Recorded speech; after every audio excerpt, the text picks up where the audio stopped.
Hey everyone, so our subject today is the triangular trade. And if you look at this map, you can kind of understand why. It really involves three parts of the world. So the parts that are really involved are the Americas, and that would include North America, South America, Central America, Britain, and also Europe,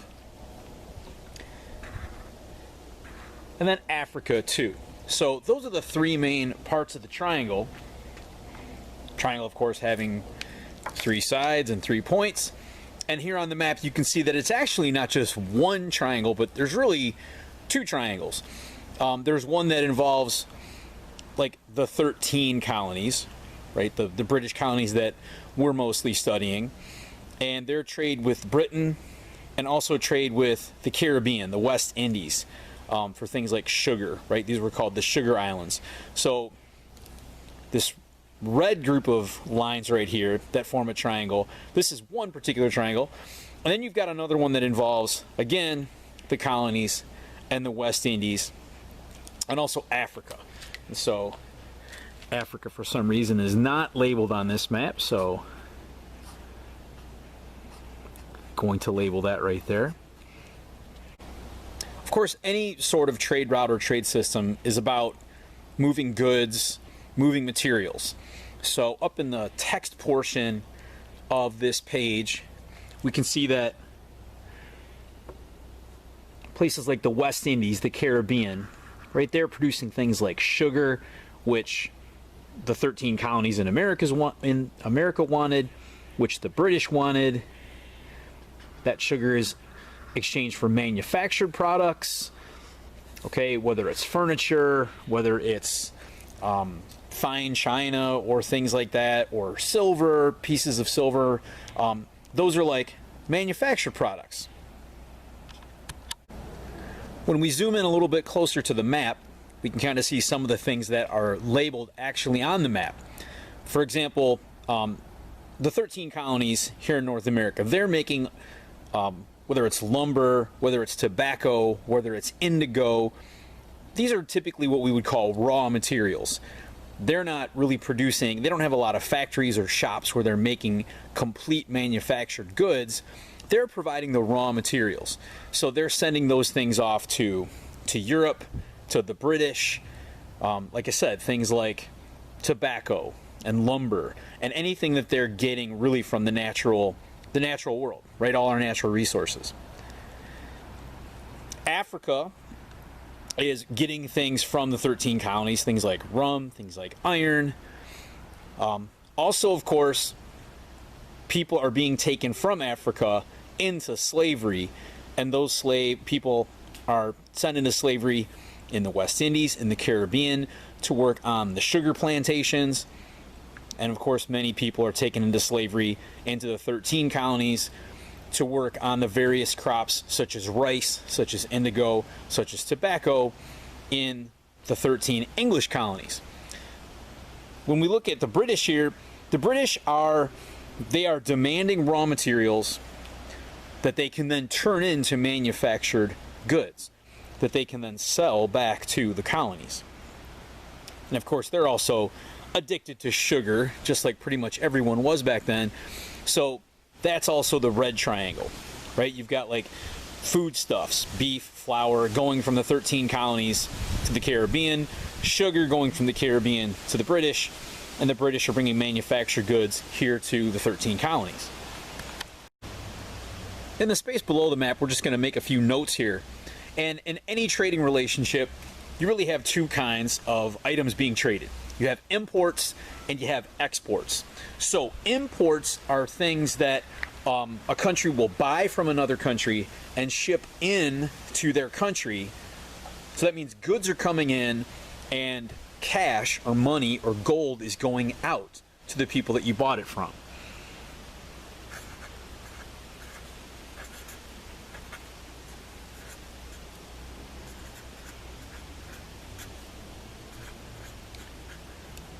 Okay, that's kind of a very, very simple way to describe what imports are. You're buying goods from someone else, which means you're paying them. So goods are coming in and money is going out. And of course, exports really are the opposite. It's things that you make that you're selling to others. And so your goods are going out to other parts of the world and you're getting paid for that, so money is coming in.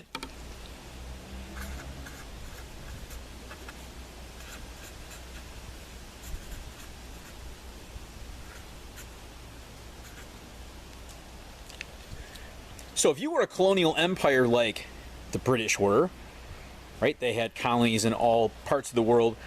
One of these is better than the others. And what you really wanted, especially from the British point of view, was that really exports were really what you desired, because you want people to buy your stuff. So you're sending your stuff out and money is coming in and you're piling up a treasury. You're piling up money. So exports, those are typically thought of as good things, okay? And if you're importing too much, kind of a bad thing, because you're slowly going to go broke. If all you're doing is importing and you're having to buy goods from others and you're sending all your money out, eventually you're just going to run out of money. And this is the problem that the 13 colonies started to face. They didn't have enough exports going out. They were forced to buy too many things from the British. So slowly they're kind of getting poorer and poorer. Well, in this trade relationship, the 13 colonies are constantly looking for new markets where they can send their goods so they could make more money. And they also want to buy goods from other parts of the world besides just the British. Like they might want to buy things from other European countries, France and Germany and Spain and things like that. Well, the British don't really want that. They want all trade to the 13 colonies.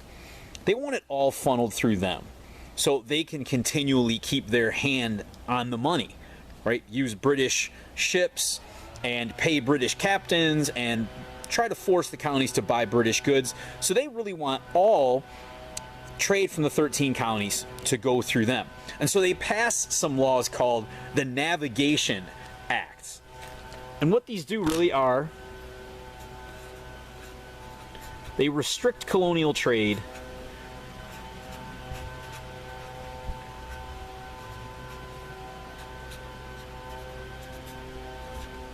and they really want to force everything to have to go through them. The colonies have to buy essentially everything from the British, or if they're buying it from a foreign country, it has to be funneled through Britain so Britain can kind of take their profits from the trade.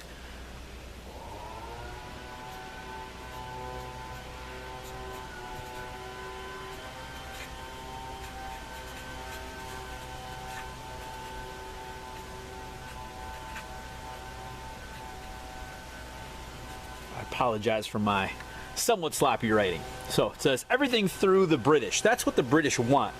They kind of want to control and restrict colonial trade to go through them. Well, the colonists are enterprising people. They're energetic people. They don't want to just have to be, restricted to only British trade. They want to make money as well. They want to trade with the rest of the world.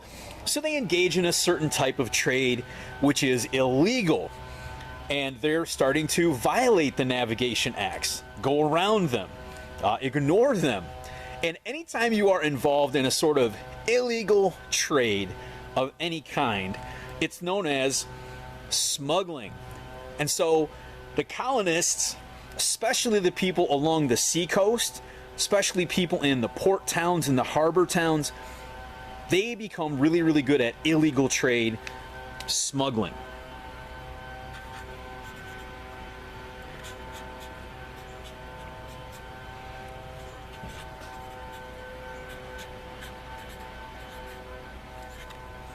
And the reasons that you would engage in smuggling and illegal trade is you're trying to go around restrictive laws, you're trying to avoid paying taxes, you're trying to maximize your profits.